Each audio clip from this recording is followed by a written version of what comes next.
Hi everyone and welcome to our module on neurotransmitters. In this module we're going to talk about neurotransmitters in the central nervous system, but don't get confused by the fact that these neurotransmitters also have effects in the peripheral nervous system. So norepinephrine, acetylcholine, and dopamine are all used by the sympathetic and parasympathetic nervous system to exert peripheral effects. But in this module we're going to talk about what happens when these neurotransmitters do their jobs in the brain. So these are the key neurotransmitters that you should know about in the central nervous system: norepinephrine, acetylcholine, and dopamine, and these all also have peripheral effects. And then serotonin, GABA, and glutamate. And we'll talk about all 6 of these in this module today.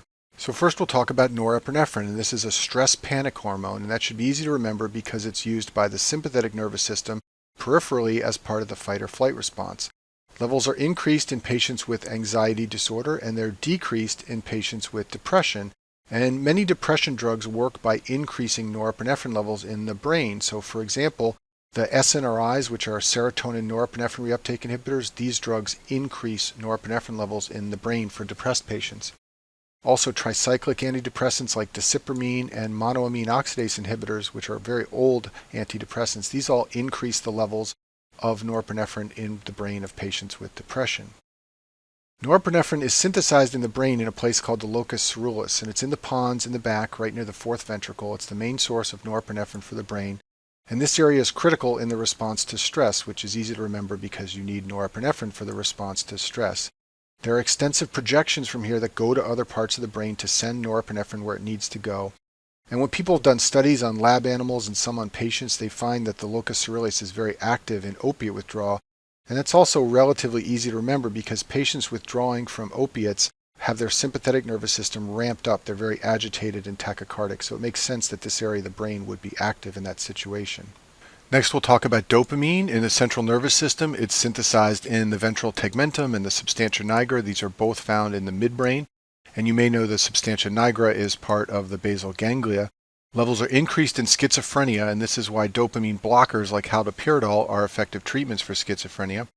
Dopamine levels get low in Parkinson's, and that's why drugs that agonize the dopamine receptor like levodopa-carbidopa are used for treatments in Parkinson's. And then finally, levels are also decreased in depression. Here's a picture of the brain, and this is the ventral tegmentum area here, and this is the substantia nigra area right here, and they project to other areas of the brain to exert the dopaminergic effects.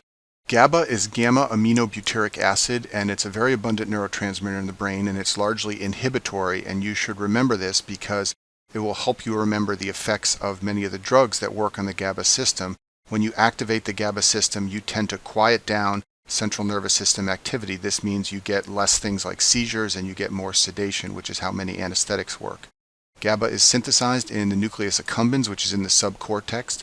And there are low levels in patients who have anxiety disorders, and there are also low levels in Huntington's disease. So here's that picture of the brain again, and the nucleus accumbens is here, sort of in the front part of the brain in the subcortex. So there are several anesthetics that work through GABA. Since GABA is inhibitory, if you inhibit the central nervous system, you get sedation and people get put to sleep. So etomidate, propofol, benzodiazepines, and barbiturates, these drugs all activate the GABA receptor, and that leads to their sedation effects. So you should know something about the GABA receptor. GABA binds to its receptor and allows chloride to enter neurons, and chloride is negatively charged. So when it enters the cell, it hyperpolarizes the membrane, meaning it makes it more negatively charged. This makes it harder for the neuron to depolarize and conduct an action potential, and that's how GABA exerts its inhibitory effects in the central nervous system. GABA is synthesized by an enzyme called glutamate decarboxylase in neurons. It converts glutamate into GABA. It's also broken down by an enzyme called GABA transaminase, and both of these enzymes need vitamin B6 as a cofactor. There are many symptoms of vitamin B6 deficiency, but one of them is seizures, and the reason for that is that you lose these enzymes which produce GABA in the central nervous system. There are 3 GABA receptor subtypes: GABA A and GABA B and GABA C. GABA A is the most important one. It's found in the brain along with GABA B, and then GABA C is found in the retina. Benzodiazepines act on GABA A, and they stimulate more chloride influx into neurons. Alcohol, zolpidem, and barbiturates also work on GABA A. Zolpidem you may know as Ambien. It's a sleeping pill, and barbiturates are anti-seizure meds and also sedatives, and they all work on GABA just like benzodiazepines. Let's talk about the nucleus accumbens. Remember I told you that's where GABA is synthesized, and from a lot of animal studies we've learned when the nucleus accumbens gets activated, and we've learned that it's important for pleasure and reward. There are also a lot of animal studies, mostly in rats, showing that the nucleus accumbens gets activated when people are addicted to drugs and in settings of fear. Next neurotransmitter is serotonin. It has various functions in the brain. We don't understand all of them. It's synthesized in a place called the Rafe nucleus, which can be found in the pons in addition to other locations. I'll show you a picture of that in a minute.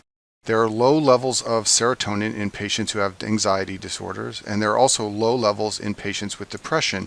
And many antidepressants work by raising the levels of serotonin. Serotonin is also called 5-HT, which stands for 5-hydroxytryptamine. So the SSRIs block the reuptake of serotonin by neurons and therefore increase the levels in the synapses. The SNRIs are serotonin norepinephrine reuptake inhibitors, and they increase serotonin levels. And then the monoamine oxidase inhibitors, which are very old depression drugs, block the breakdown of serotonin so that levels rise in the brain. Here's a picture showing the Rafe nuclei. There are several of them in the brainstem, most in the pons, and we think this is where the SSRIs exert their antidepressant effect, and this is where serotonin gets synthesized. You should be familiar with the serotonin syndrome. This is what happens when there's too much serotonin in the body, and this can occur with any drug that increases serotonin levels. So the SSRIs can do this, the MAO inhibitors can do this, SNRIs, which are serotonin norepinephrine reuptake inhibitors, can cause this, and so can tricyclic antidepressants. And all these are depression drugs, so patients with depression may have a suicide attempt and overdose, and they can get the serotonin syndrome. It can also happen if you take one of these drugs along with something that interacts with it. There's a classic triad of symptoms that you should know. The first is mental status changes, so these are things like anxiety, delirium, restlessness, and disorientation.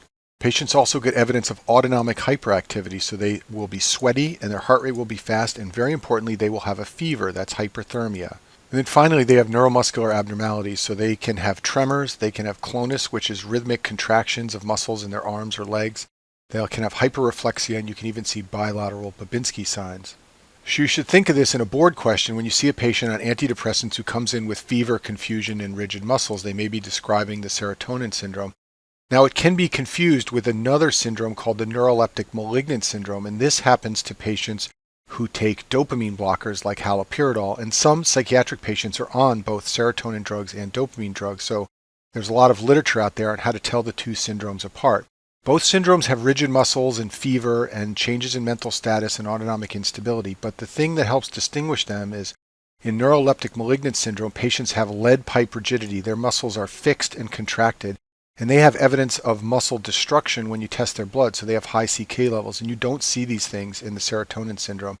In contrast, patients with serotonin syndrome have clonus, so they'll have rhythmic contractions of their muscles, but not this lead pipe rigidity, and that's part of how you tell them apart. The treatment for serotonin syndrome is cyproheptadine, which is a serotonin antagonist. It is also an antihistamine, but it has significant effects blocking serotonin receptors. Next neurotransmitter is acetylcholine. It's synthesized in a place in the subcortex called the basal nucleus of Meynert. When you are sleeping and you enter REM sleep, your levels of acetylcholine in the central nervous system increase. There are also decreased levels in Alzheimer's because of destruction of acetylcholine-producing neurons, and some of the Alzheimer's drugs work by increasing acetylcholine activity levels in the brain, and then levels of acetylcholine are also decreased in Huntington's disease. Glutamate is the major excitatory neurotransmitter in the central nervous system. I sort of think of it as the opposite of GABA. It works on a receptor called the NMDA receptor, and that stands for N-methyl D-aspartate. And one important clinical correlate of glutamate is Huntington's disease. We think that the way neurons die in Huntington's disease is from a process called glutamate toxicity. So in this process, glutamate binds the NMDA receptor, and that normally triggers an influx of calcium, but in patients with Huntington's disease, the influx is excessive, and this leads to death of the neurons in that disease. Finally, I'll mention PCP, which is phencyclidine. It's also called angel dust. It's a street drug that people smoke or inject, and it's an antagonist to the NMDA receptor. It has a similar mechanism to the anesthetic ketamine. And at low dosages, it sort of numbs people out, and that's why they like to abuse it. But it can also go on to cause violent behavior and hallucinations. And patients who present with PCP intoxication to emergency rooms can be very aggressive. They're usually stumbling because they have ataxia, so they can have falls and loss of balance. And at physical exam, they have nystagmus, so their eyes will oscillate either up and down or side to side. They can have vertical or horizontal nystagmus. They also have hypertension and tachycardia, and they're very sweaty, and high dosages of PCP can even cause people to go into a coma or die. And that concludes our module on neurotransmitters.